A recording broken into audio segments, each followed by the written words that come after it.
अस्सलामुअलैकुम नाज़रीन, मैं मोहम्मद असलम हुसैन सियासत की ख़बरों में आप सबका इस्तकबाल करता हूँ। आज 27 फरवरी 2025 है। इस्लामिक तारीख के हिसाब से आज 28 शाबान 1446 हिजरी है।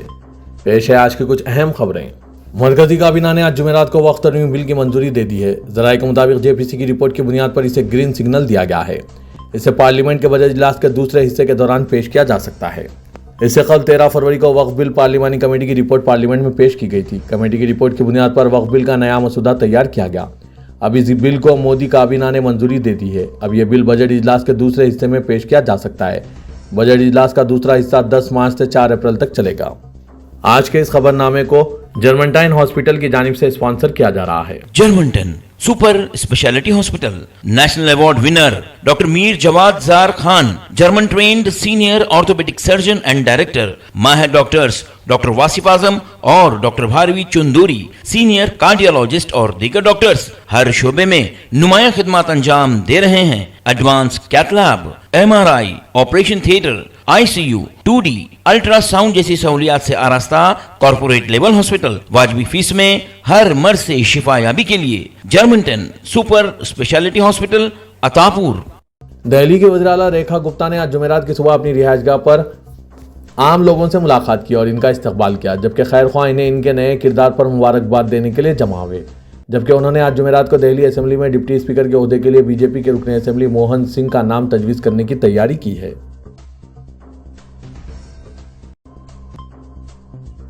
नेशनल सेंटर फॉर सेस्मोलॉजी के मुताबिक आज जुमेरात की अलग सुबह आसाम के मोरेगांव जिले में रेक्टर स्केल पर 5.1 के शिद्दत के जलजले महसूस किए गए। नेशनल सेंटर फॉर सेस्मोलॉजी के मुताबिक जलजला सुबह 2:25 पर 16 किलोमीटर की गहराई में आया। इससे कल मंगल की सुबह खलीज बंगाल में रेक्टर स्केल पर 5.1 की शिद्दत के जलजले महसूस किए गए थे।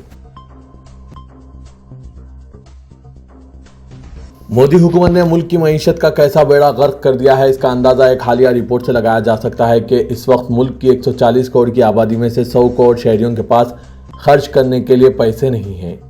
इनकी बुनियादी ज़रूरतें भी जैसे तैसे पूरी हो रही है। इसका मतलब यह है कि मुल्क की मईशत का पूरा दारोमदार सिर्फ 10% आबादी यानी तकरीबन 14 करोड़ लोगों पर है। ऐसे में अंदाज़ा लगाना मुश्किल नहीं है कि मईशत बेहतर क्यों नहीं हो रही है और खपत में इजाफा क्यों नहीं हो रहा।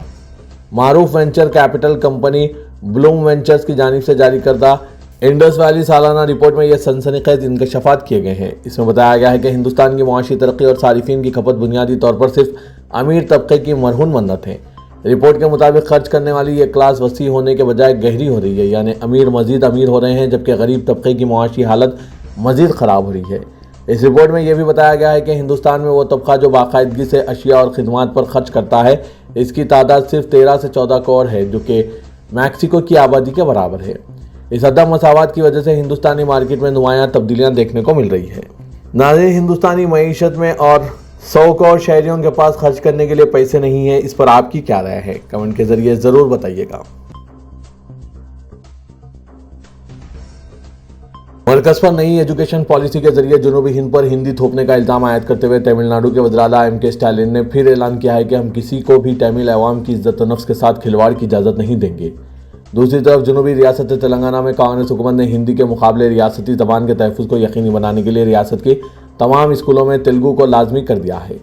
तेलंगाना में मौजूद CBSE से वाबस्ता स्कूलों के लिए भी तेलुगु को एक मजमून के तौर पर पढ़ाना लाजमी हो गया। इबादतगाह कानून 1991 यानी प्लेसेस ऑफ वर्शिप एक्ट असल सूरत में नाफिज ना होने का नुकसान ये है कि इस सूरत में तारीखी मसाजिद तो गैर महफूज होंगी, मुल्क के हज़ारों मनादिर भी गैर महफूज हो जाएंगे। हर मस्जिद के नीचे मंदिर तलाश करने वालों के लिए ये वार्निंग है कि अगर इबादतगाह कानून ना रहा या इसे बेअसर कर दिया गया, हज़ारों मंदिरों के नीचे बुद्ध मत या बुद्ध विहार का पता लगाने का बुद्ध आंदोलन का मुतालबा शिद्दत इख्तियार करने लगेगा और इसकी वजह से हज़ारों मंदिर खतरे में पड़ जाएंगे। इस तरह मुल्क में अनारकी और बदआमनी फैलने का अंदेशा है। मुल्क के साबिक चीफ जस्टिस चंद्रचूड़ के साथ बॉम्बे यूनिवर्सिटी में LLM पढ़ाने वाले एडवोकेट प्रोफेसर सुरेश माने ने गुज़िश्ता रोज़ दादर में all India Muslim personal law board और भारतीय बहुजन अलायंस के इश्तराक से मुनक़िदा वर्कशॉप में इन ख्यालात का इजहार किया। आने वाले दिनों में बिहार में असेंबली इंतखाबात के पेश नज़र नीतीश कुमार की काबीना में तोसी की गई है। गवर्नर आरिफ मोहम्मद खान ने राजभवन में बीजेपी कोटे के 7 अरकान असेंबली को वजीर के ओहदे और राजदारी का हलफ दिलाया। वजीर के तौर पर हलफ लेने वालों में सुनील कुमार, जयेश मिश्रा, राजू कुमार सिंह, संजय सरावगी, मोतीलाल प्रसाद, विजय मंडल और कृष्णा कुमार मिंटू शामिल हैं। संजय सरावगी और जयेश मिश्रा ने मैथिली जबान में हलफ लिया। इन 7 वज़रा की हलफबर्दारी के साथ ही अब नीतीश हुकूमत में वज़रा की कुल तादाद 36 हो गई है। तो उसी के बाद बिहार हुकूमत में ज़्यादा से ज़्यादा 36 वज़रा का कोटा भी मुकम्मिल हो गया है। हलफबर्दारी के मौके पर वज़ीर नीतीश कुमार, असेंबली स्पीकर नंद किशोर यादव और कानून साज काउंसिल के चेयरमैन ओधेश नारायण सिंह के अलावा कई दीगर सियासी रहनुमा भी मौजूद थे।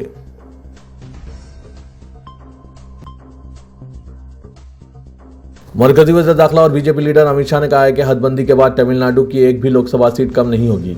अमित शाह ने पेलामेडा में बीजेपी के पार्टी दफ्तर का शमा रोशन करके इफ्तिताह किया और वीडियो कॉन्फ्रेंसिंग के जरिए रामनाथपुरम और तिरुवन्नामलाई में पार्टी दफातर का भी इफ्तिताह किया। इसके बाद पार्टी कारकुनों से खिताब करते हुए डीएमके पर सख्त हमला किया और कहा कि मुजवजा हदबंदी के तहत तमिलनाडु समेत जुनूबी रियासतों में एक भी लोकसभा सीट कम नहीं होगी।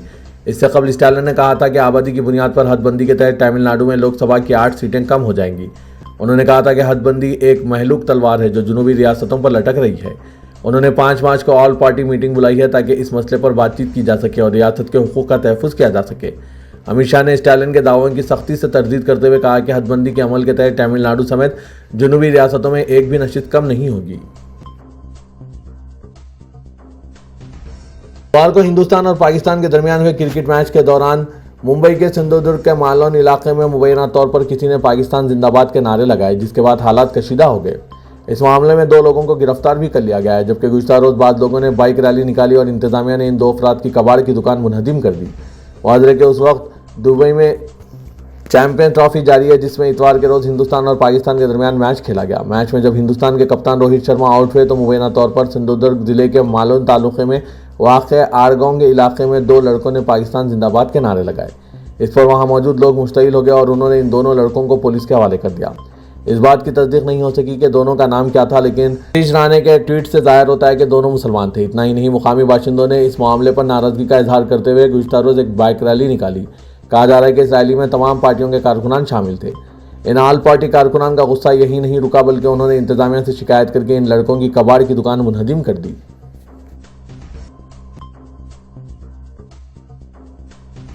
आसाम के डिटेंशन सेंटरों में बंद कम से कम 63 मुसलमानों को सुप्रीम कोर्ट ने फौरी तौर पर मुल्क बदर करने का हुक्म दे दिया है।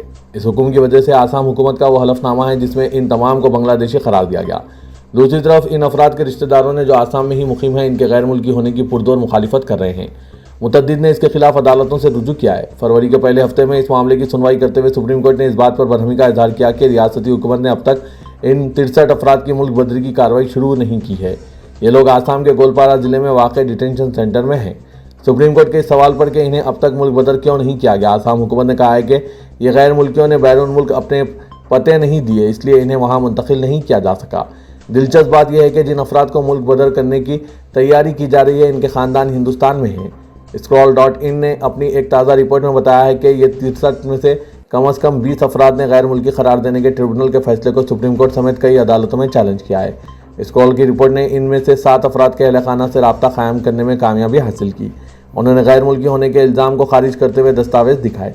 63 में से 27 अफराद को गुज़श्ता साल सितंबर में ही डिटेंशन सेंटर मुंतकिल किया गया है। इनमें बारपेटा जिले के सिराजुल हक शामिल हैं। कालीकट में नेशनल इंस्टीट्यूट ऑफ टेक्नोलॉजी की प्रोफेसर डॉक्टर शाहजहां इंदावन, जो गांधी के कातिल गोडसे की तारीफ की वजह से तनाज़े का शिकार हो चुकी है, इनको मोदी हुकूमत ने एनआईटी के प्लानिंग एंड डेवलपमेंट महकमे का डीन बना दिया है। वो अपना ओहदा 7 मार्च से संभालेगी। इनकी तकर्रुरी के लिए सीनियरिटी के उसूलों को भी बालाएताक रख दिया गया, जिस पर तनकीदें हो रही है। शाहजहां, जो कालीकट में एनआईटी में मेडिकल इंजीनियरिंग के महकमा में प्रोफेसर हैं, उन्होंने 2024 में गांधी के कातिल की तारीफ में दाएं बाजू के एक शिद्दत पसंद वकील के पोस्ट पर जवाबी पोस्ट करते हुए कहा था कि गोडसे पर फख्र है जिसने हिंदुस्तान को बचा लिया। बाएं बाजू की तलबा तंजीमों ने इस तकर्रुरी के खिलाफ मार्च में एहतजाज का ऐलान किया है। कहा जा रहा है कि सिर्फ गोडसे की तारीफ करने वाली प्रोफेसर को मोदी हुकूमत ने डीन बना दिया है। भारतीय जनता पार्टी के आईटी सेल के सरबराह अमित मालविया ने कोलकाता म्युनिसिपल कॉरपोरेशन की छुट्टियों के नए नोटिफिकेशन पर मगरबी बंगाल की वज़ीर आला ममता बनर्जी पर शदीद हमला किया। उन्होंने इस फैसले को ममता बनर्जी की मगरबी बंगाल में इस्लामी खिलाफत करार दिया और हुकूमत पर मजहबी तस्कीन का इल्ज़ाम लगाया। ताहम कोलकाता म्युनिसिपल कॉरपोरेशन ने बाद में वाज़ेह किया कि यह नोटिफिकेशन मिजाज अथॉरिटी की मंजूरी के बगैर जारी किया गया था और इसे मनसूख कर दिया गया। केएमसी ने यह भी कहा कि मामले को संजीदगी से लिया गया और जिम्मेदार अफसर के खिलाफ कार्रवाई की जा रही है। अब मनसूखशुदा नोटिफिकेशन में ईद उल फित्र के लिए 2 दिन की छुट्टी का ऐलान किया गया था, जबकि विश्वकर्मा पूजा की छुट्टी खत्म कर दी गई थी। बीजेपी ने इस तब्दीली पर शदीद रद्दमल का इजहार किया और इसे हिंदू त्योहारों की बेइज्जती करार दिया। मालविया ने सोशल मीडिया प्लेटफॉर्म एक्स पर इस मामले को उठाया और टीएमसी हुकूमत पर मजहबी तस्कीन का इल्जाम लगाया। मालविया ने दावा किया कि यह फैसला ममता बनर्जी की मुस्लिम वोटों को मजबूत करने की हिकमत अमली का हिस्सा है। सदर कुल हिंद मजलिस इत्तेहादुल मुस्लिमीन और रुकने पार्लियामेंट असदुद्दीन अवैसी ने महाराष्ट्र के एक गांव में मुस्लिम ताजरीन पर दुकानात लगाने पर पाबंदी की सख्त मजम्मत की और चीफ मिनिस्टर महाराष्ट्र देवेंद्र फडणवीस के रवैये को भी तनकीद का निशाना बनाया, क्योंकि वो इस तरह की हरकतों की तायीद कर रहे हैं। असदुद्दीन अवैसी सदर मजलिस ने महाराष्ट्र के गाँव में इस वाक़े के सामने आने पर सोशल मीडिया प्लेटफॉर्म एक्स पर अपने एक पोस्ट में कहा कि महाराष्ट्र की एक ग्राम सभा ने मुस्लिम ताजरीन को एक मुकामी यात्रा में दुकान लगाने पर पाबंदी लगा दी। ओवैसी ने कहा कि दस्तूर की दफ़ा 17 के तहत समाजी बाइकआउट छूटछाट की एक शक्ल है। ये समाजी बाइकआउट इस वक्त और ज़्यादा काबिल मजम्मत हो जाता है क्योंकि महाराष्ट्र के चीफ मिनिस्टर देवेंद्र फडणवीस ने खुद इस वाक़े को सही ठहराने की कोशिश की है। ओवैसी ने कहा कि अगर ये पाबंदी मजहबी अकीदों पर अमलावरी की वजह से हो रही है तो इस पर आम तौर पर क्यों अमलावरी नहीं की जा सकती, सिर्फ मुसलमानों पर ही पाबंदी क्यों है। ओवैसी ने कहा कि वज़ीर-ए-आज़म नरेंद्र मोदी का वक्फ तरमीमी बिल यह कहता है कि सेंट्रल वक्फ काउंसिल और रियासती वक्फ बोर्ड्स में गैर मुस्लिम अरकान होने चाहिए, जबकि वक्फ एक इस्लामी मामला है और दस्तूर की दफ़ा 26 के तहत इन इदारों को चलाने का मुसलमानों का हक है। ओवैसी ने कहा कि गैर मुस्लिम अफराद वक्फ जायदादों को किराए पर ले सकते हैं। इस तरीक़ेकार पर बहुत ज़्यादा अमल होता है, लेकिन महाराष्ट्र के गाँव में एक यात्रा में कुछ दिन के लिए मुसलमानों को दुकान लगाने पर भी पाबंदी लगाई जा रही है। ये कहाँ तक सही है। तेलंगाना के वज़ीर आला रेवंत रेड्डी ने नई दिल्ली में वज़ीर-ए-आज़म नरेंद्र मोदी से मुलाकात की और तेलंगाना के मुख्तलिफ प्रोजेक्ट्स के लिए मरकज़ से फंड्स की इजराई की दरख्वास्त की।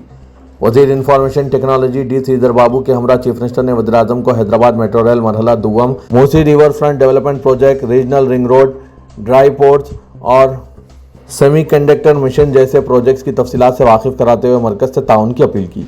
उन्होंने वज़ीर-ए-आज़म नरेंद्र मोदी पर जोर दिया कि मेट्रो रेल मरहला दुव्वम प्रोजेक्ट की मरकज़ से मंजूरी दी जाए ताकि मेट्रो रेल को मेट्रोपॉलिटन सिटी के तमाम इलाकों से मरबूत किया जा सके।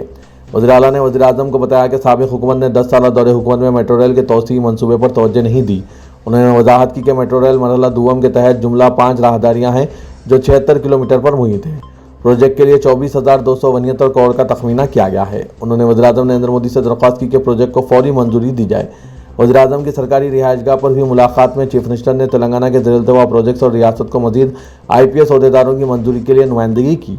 उन्होंने वज़ीर-ए-आज़म से अपील की कि रीजनल रिंग रोड के जुनूबी हिस्से के प्रोजेक्ट को फौरी मंजूरी दी जाए क्योंकि शुमाली हिस्से में अराजी के हुसूल का काम 90% मुकम्मिल हो चुका है। जात-पात के सर्वे के लिए 28 फरवरी आखिरी मोहलत है। जिन लोगों ने अपने नामों का इंदराज नहीं किया है वो मोहलत खत्म होने से कबल अपने नामों को शामिल कराएं। पुराने शहर में नामों के इंदराज का सिलसिला सुस्त रवि से जारी है। जात-पात सर्वे का पहला मरहला मुकम्मिल हो चुका है। पुराने शहर के अलावा रियासत के दीगर इलाकों में अवाम ने अपने नामों का इंदराज नहीं किया। ऐसे लोगों को दूसरा मौका देने के लिए 28 फरवरी तक दोबारा मोहलत दी गई है। BC कमीशन के सदरनशीन जी निरंजन पुराने शहर के मुख्तलिफ असेंबली हल्कों में दौरा करते हुए नामों की शमूलियत के लिए शऊर बेदारी मुहिम चला रहे हैं। इस दौरान पता चला है कि कई लोगों ने सर्वे में अपने नामों का इंदराज नहीं किया। GHMC की जानिब से सर्वे में तेज़ी पैदा कर दी गई है। हर सर्कल के हुदूद में 3 डिवीजन्स है। हर वार्ड ऑफिस में कंप्यूटर ऑपरेटर्स को दस्तियाब रखा गया है। सर्वे करने के लिए हर वार्ड में एक सुपरवाइज़र और साथ ही 10 अफराद पर मुश्तमिल अमले को नामजद किया गया है। पहले मरहले के सर्वे में नामों का इंदराज ना कराने वालों की सहूलत के लिए टोल फ्री नंबर भी दिया गया है। तेलंगाना के वज़ीर आला रेवंत रेड्डी ने इल्जाम आयद किया कि मेट्रो रेल तोसी प्रोजेक्ट को मरकजी काबीना में पेश करने की राह में किशन रेड्डी अहम रुकावट बन रहे हैं। वो नहीं चाहते कि मेट्रो रेल प्रोजेक्ट पर अमल किया जाए। नई दिल्ली में वज़ीर-ए-आज़म नरेंद्र मोदी से मुलाकात के बाद मीडिया से बात करते हुए चीफ मिनिस्टर ने तेलंगाना की ताज़ा तरीन सियासी सूरत-ए-हाल और मुख्तलिफ बदउनवानियों की जाँच के बारे में खुलकर इज़हार ख्याल किया। उन्होंने कहा कि कालेश्वरम प्रोजेक्ट के तहत मेडिगड्डा बैरेज की नाक़िस तामीरात पर मुकदमा दायर करने वाले राजलिंगा मूर्ति को कत्ल किया गया। मुकदमे की बहस करने वाले संजीव रेड्डी की मुश्तबा हालत में मौत हो गई। KTR के बिजनेस पार्टनर केदार की दुबई में मुश्तबा हालत में मौत वाक़ हो गई। रिसेंट ड्रग्स केस में केदार अहम मुल्जिम है। चीफ मिनिस्टर ने सवाल किया कि इन मुश्तबा अमवात पर KTR कोई तबसरा क्यों नहीं करते, वो इन मामलात की अदालती तहकीकात का मुतालबा क्यों नहीं कर रहे हैं। वज़ीर आला ने कहा कि कालेश्वरम और दीगर प्रोजेक्ट की तामीर में बदउनवानियों से मुतालिक तकनीकी रिपोर्ट की वसूली से कबल वो कोई तबसरा करना नहीं चाहते। तेलंगाना के वज़ीर आला रेवंत रेड्डी ने SLBC सुरंग हादसे के लिए साबिक़ चीफ मिनिस्टर के चंद्रशेखर राव को जिम्मेदार करार दिया। दिल्ली में मीडिया से बात करते हुए उन्होंने कहा कि साबिक चीफ मिनिस्टर चंद्रशेखर राव ने अपने 10 साल दौरे हुकूमत में सुरंग का एक भी काम नहीं किया, जिसकी वजह से यह हादसा पेश आया। कांग्रेस के दौर में 30 किलोमीटर सुरंग का काम मुकम्मल हुआ। इसके बाद बीआरएस के दौर में सुरंग की खुदाई का काम नहीं किया गया, जिसकी वजह से बोरिंग मशीन खराब हो गई। उन्होंने कहा कि चंद्रशेखर राव ने इस प्रोजेक्ट को इसलिए अंजाम नहीं दिया क्योंकि इन्हें इसमें कोई फ़ायदा नज़र नहीं आया। मशीनरी खाली पड़ी रहने की वजह से ख़राब हो गई और हादसा पेश आया। वज़ीर-ए-आज़म नरेंद्र मोदी से मुलाकात के बाद मीडिया से बात करते हुए चीफ मिनिस्टर ने केसीआर दौरे हुकूमत के मुबैना धांधलियों और इस प्रोजेक्ट को नुकसान पहुंचने के मामले की तहकीकात करने का ऐलान किया है। उन्होंने कहा कि माहिरीन की कमेटी की रिपोर्ट के मुताबिक कार्रवाई की जाएगी।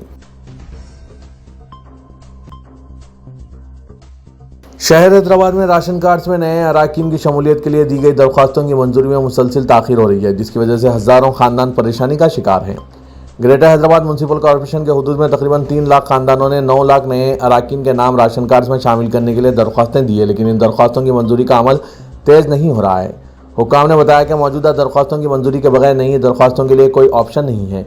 यह मसला इन खानदानों के लिए संगीन बन चुका है जो पहले ही राशन कार्ड्स में शामिल अराकीन की तब्दीली या नए अराकीन की शमूलियत के लिए दरख्वास्तें दे चुके हैं, लेकिन इनकी दरख्वास्तें अभी तक ज़ेर-इल्तवा है, जिसकी वजह से नए अराकीन के लिए राशन कार्ड या दीगर ज़रूरी तब्दीलियाँ करना मुमकिन नहीं हो रहा है।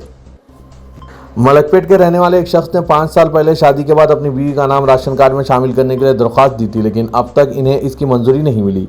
उन्होंने बताया कि हमने कई बार कोशिश की मगर दरख्वास्त अभी तक ज़ेर-इल्तवा है। अब जब हमने नए राशन कार्ड के लिए दरख्वास्त देने की कोशिश की तो पता चला कि पुरानी दरख्वास्त अभी तक मंजूरी के मुंतज़िर है। हुक्काम का कहना है कि ग्रेटर हैदराबाद में मजमूई तौर पर 17,21,603 राशन कार्ड्स हैं और इनमें 62,584 अराकीन शामिल हैं। ताहम तकरीबन 3 लाख खानदानों के नए अराकीन के लिए दरख्वास्तें दी है और इस अमल में ताख़ीर हो रही है। हैदराबाद के इलाके फसलांसर के रहने वाले रहीमुल्लाह खान के बेटे रियानुल्लाह खान, जिनकी उम्र 11 साल है, वो लिवर फेलियर डिसीज़ में मुब्तला हैं, जिसकी वजह से इस लड़के का लीवर तकरीबन 80% तक ख़राब हो गया है, जिसके इलाज के लिए तकरीबन 20 से 25 लाख रुपयों की लागत आ रही है।